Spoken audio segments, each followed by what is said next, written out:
Hello everyone, कैसे हैं आप लोग। I hope you guys are doing great और आशा करता हूं कि आप सभी का हेल्थ काफ़ी अच्छा होगा एंड आप लोग कंटिन्यू प्रिपरेशन कर रहे होंगे अपने ड्रीम को अचीव करने के लिए। So all dear student, welcome back once again to our YouTube channel. And आज के इस पर्टिकुलर वीडियो में हम लोग डिस्कस करने वाले हैं list of 5 sector after diploma in engineering. यानी अगर आप डिप्लोमा करना चाहते हो, डिप्लोमा कर रहे हो या फिर आपने डिप्लोमा कर रखा है, इन तीनों ही शर्त पे ये जानना बहुत ही इंपॉर्टेंट है कि डिप्लोमा के बाद आप कौन से ऐसे सेक्टर है जहां पे एग्जाम देके आप एक सरकारी इंजीनियर बन सकते हो। इसी के बारे में इस पर्टिकुलर वीडियो में हम लोग डिस्कस करने वाले हैं। तो चलिए इस वीडियो को स्टार्ट करते हैं। और वीडियो को स्टार्ट करने से पहले अगर आप चैनल में फर्स्ट टाइम विजिट किए हैं तो इसी तरह के ऑसम कंटेंट के लिए हमारे चैनल को आप सब्सक्राइब कर लीजिएगा एंड बेल आइकन को प्रेस कर लीजिएगा ताकि किसी भी तरह का कोई अपडेट आपसे छूटे ना। तो इस लिस्ट में सबसे पहले नंबर पे मैं रखा हूं एसएससी जेई को, यानी कि स्टाफ सिलेक्शन कमीशन द्वारा आयोजित किया जाने वाला जूनियर इंजीनियर का परीक्षा। अगर मैं एसएससी जेई का बात करता हूं तो ये जो आप लोग का परीक्षा है ये लगभग हर साल आप लोग को देखने को मिलता है। अगर मैं वैकेंसी का बात करता हूं तो अप्रोक्स आप लोग को 1000 के आसपास वैकेंसी देखने को मिलता है मिनिमम, लेकिन आप लोग को इससे ज़्यादा भी देखने को मिल सकता है depending upon the number of vacancy, या फिर रिक्रूटमेंट के बेसिस पे इसको रखा जाता है। जितना जरूरत है उस बेसिस पे आप लोग को वैकेंसी देखने को मिलता है। जैसे 2022 में अगर मैं बात करता हूं तो 3000 तक आप लोग को वैकेंसी देखने को मिला है।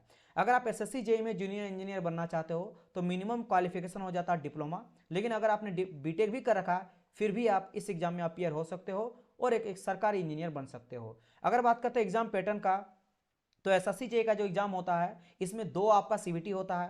पहला ऑनलाइन बेस्ड टेस्ट होता है एंड सेकंड आपका ऑनलाइन बेस्ड टेस्ट होता है। दोनों टेस्ट होता है। दोनों अगर मैं बात करता हूं तो दोनों में 200 नंबर का क्वेश्चन रहता है। फर्स्ट जो सीबीटी आप लोग का होता है उसमें टेक्निकल का 100 क्वेश्चन और नॉन टेक्निकल का 100 क्वेश्चन, दोनों मिला के 200 नंबर का क्वेश्चन पूछा जाता है। अगर बात करते हैं सेकंड सीबीटी का तो सेकंड सीबीटी में आप लोग को देखने मिलता है 200 नंबर प्योर टेक्निकल आपको देखने को मिलता है। दोनों ही आपके टेस्ट में नेगेटिव मार्किंग भी रहता है, तो इस बात का आप लोग को ध्यान रखना है। इसके बाद एग्जाम के बाद अगर मैं बात करता हूं तो आप लोग का होता है डॉक्यूमेंट वेरिफिकेशन, देन आपका होता है मेडिकल एग्जामिनेशन एंड देन आप लोग का ज्वाइनिंग लेटर आता है और एक सरकारी इंजीनियर आप बन जाओगे। अब अगर मैं बात करता हूं इसके बाद सेकंड लिस्ट में, इस लिस्ट में मैं सेकंड नंबर पर रखा हूं आरआरबी जेई को, यानी कि रेलवे रिक्रूटमेंट बोर्ड द्वारा आयोजित किया जाने वाला जूनियर इंजीनियर का परीक्षा। अगर मैं आरआरबी जेई का बात करता हूं तो आरआरबी जेई भले 4-5 साल में आप लोग को एक बार वैकेंसी देखने को मिलता है, लेकिन जब भी ये वैकेंसी आता है ह्यूज नंबर ऑफ पोस्ट के साथ आता है, ह्यूज नंबर ऑफ वैकेंसी के साथ आता है। अगर मैं बात करता हूं 2019 के डाटा के अकॉर्डिंग तो 2019 में नंबर ऑफ जो वैकेंसी था वो ऑलमोस्ट आप लोग को 13,000 का प्लस था, यानी 13,000 प्लस आप लोग को वैकेंसी देखने को मिला था। और अगर मैं बात करता हूं नंबर ऑफ अप्लीकेंट कितना आपको हर साल देखने को मिलता है तो जैसे एसएससी जेई में अगर बात करता हूं तो 6 से लेकर 7 लाख हर साल बच्चे अपियर होते हैं एसएससी जेई में। वहीं अगर बात करते हैं आरआरबी जेई में तो आरआरबी जेई में ये संख्या काफ़ी बढ़ जाता है, ये पहुंच जाता है 30 लाख तक। 2019 में 30 लाख बच्चे अपियर हुए थे आरआरबी जेई में। वहीं अगर बात करते हैं क्वालिफाई करने वाले जो बच्चे थे सीबीटी 1 से लेकर सीबीटी 2 में गए थे वो 2 लाख बच्चे थे। बिकॉज आरआरबी जेई का अगर बात करता हूं तो आरआरबी जेई में भी दो आपका सीबीटी होता है।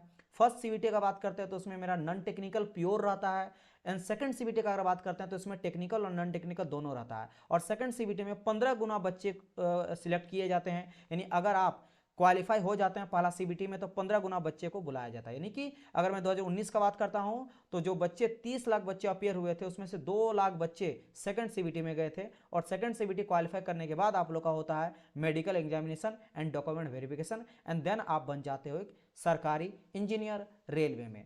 चलिए अगर मैं बात करता हूं आगे, अच्छा मैं ब्रांच का बात कर लेता हूं आरआरबी जेई में। आरआरबी जेई में अगर आप मैकेनिकल से किए हो, इलेक्ट्रिकल से किए हो या फिर आप इलेक्ट्रॉनिक्स से, सीएस से, आईटी से, प्रोडक्शन से, ऑटोमोबाइल से डिप्लोमा, तो आप अप्लाई कर सकते हो। इसके अलावा अगर आपका हायर क्वालिफिकेशन भी है जैसे बीटेक भी है तब भी आप आरआरबी जेई के लिए क्वालिफाई रहते हो।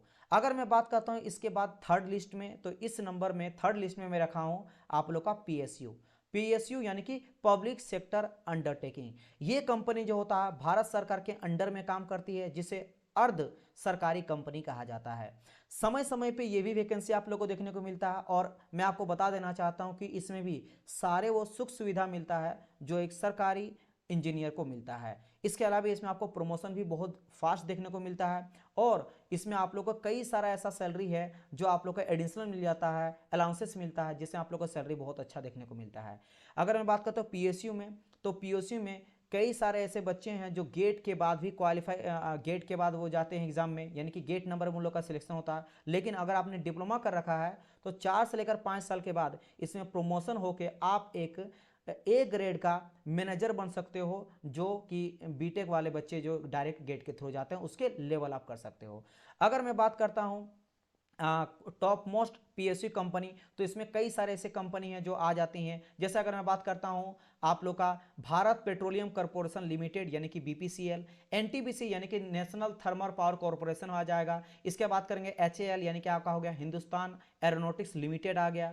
फिर आ जाता आपका ONGC oil and natural gas corporation आ जाता है। फिर आ जाता है आपका बीएचईएल यानी कि Bharat heavy electronics limited. SAIL आ जाता है steel authority of India limited. Coal आ जाता है यानी कि कोल इंडिया लिमिटेड। आईओसीएल आ जाता है Indian oil corporation limited. HPCL आ जाता है Hindustan petroleum corporation limited. GAIL आ जाता है यानी कि gas authority of India limited. ये सारी जो कंपनियां हैं ये टॉप मोस्ट पीएसयू है, जहां पे आप लोग को नंबर ऑफ वैकेंसी काफी अच्छा देखने को मिलता है। ऑलमोस्ट आप लोग को हर साल कहीं ना कहीं से किसी ना किसी पीएसयू से आप लोग को वैकेंसी देखने को मिलता है। अगर बढ़ते हैं हम लोग फोर्थ लिस्ट की, और इस लिस्ट में फोर्थ नंबर पे आ जाता है आप लोग का स्टेट में होने जाने वाला एजेई एग्जाम्स, यानी कि अलग अलग स्टेट द्वारा करवाए जाने वाला जो एजेई परीक्षा होता है, ये चौथा नंबर पे आता है।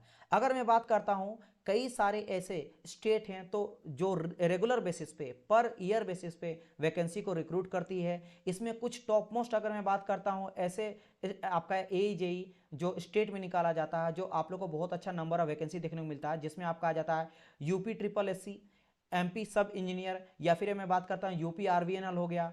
फिर अगर मैं बात करता हूँ D triple S B JE आ जाता है, या फिर अब डीडीए जेई आ जाता है। इन सभी में नंबर ऑफ पोस्ट काफ़ी अच्छा देखने को मिलता है। और अगर आप किसी स्टेट से बिलोंग करते हो और उसी स्टेट में आप रहना चाहते हो, कहीं अदर स्टेट में नहीं जाना चाहते हो, तो आपके लिए सबसे अच्छा होता है स्टेट लेवल एएनजे एग्जाम्स। इसमें भी आप लोग डिप्लोमा मांगा जाता है क्वालिफिकेशन में, और आप बीटेक वाले कैंडिडेट भी एलिजिबल होते हैं, कुछ में होते हैं कुछ में नहीं होते हैं। और इस लिस्ट में फिफ्थ नंबर में आ जाता है आप लोग का गवर्नमेंट द्वारा ऑन किया जाने वाली कंपनियां। जैसे इसमें आ जाता है इसरो, डीआरडीओ एंड बार्क। इन तीनों में अगर मैं बात करता हूं तो आप लोग को, अगर मैं इसरो का बात करता हूं तो ऑलमोस्ट हर साल 2 बार ये अपना रिक्रूटमेंट को निकालती है, but some time depending upon the number of vacancy और रिक्रूटमेंट उस पर डिपेंड करता है कि कभी कभी 1 साल के बाद भी देखने को मिलता है। और अगर आप एक सच्चा इंजीनियर बनना चाहते हो तो आपको ज्वाइन करना चाहिए इसरो या डीआरडीओ, बिकॉज आपको पता है इसरो एंड डीआरडीओ अगर आप जाते हो तो आप सच्चा इंजीनियर कहलाओगे, क्योंकि इस फील्ड में जो काम करते हैं वो आप एरोनॉटिक्स से रिलेटेड यानी कि आप स्पेस से काम करोगे और उससे कनेक्ट रहोगे। हाँ, सैलरी की अगर बात करते हैं तो इसमें भी बहुत अच्छा आपको सैलरी मिल जाता है। जितने भी बात करा जाए सभी top most salary, high paying salary वाले जॉब आप लोग को देखने को मिलेगा।